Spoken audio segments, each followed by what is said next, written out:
సమీపంలో 6 లైన్ల రహదారి పక్కన 18.60 ఎకరాల భూమిని కేటాయించిన రాష్ట్ర ప్రభుత్వానికి కృతజ్ఞతలు తెలిపారు. అలాగే గోశాల కోసం కొత్త భూమి కొనుగోలు ప్రతిపాదనకు ఆమోదం తెలిపారు.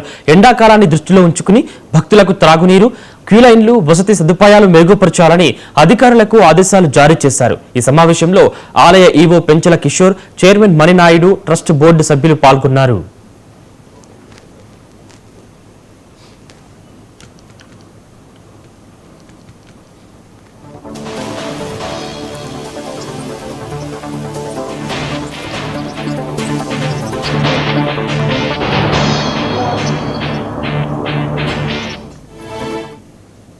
వినాయక స్వామివారి ఆలయ పాలక మండలి సమావేశం జరిగింది.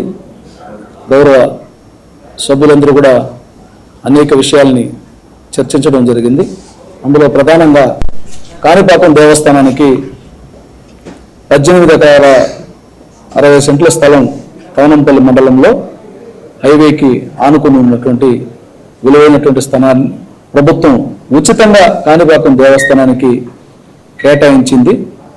ఆ కేటాయించినటువంటి కేటాయింపుల్ని ఈరోజు కాణిపాకం దేవస్థానం బోర్డు చర్చించి గౌరవ ముఖ్యమంత్రి గారికి, గౌరవ ఉప ముఖ్యమంత్రి గారికి, గౌరవ దేవాదాయ శాఖ మంత్రి గారికి హృదయపూర్వకమైనటువంటి కృతజ్ఞత అభినందనలు తెలియజేస్తూ తొలి తీర్మానం చేయడం జరిగింది.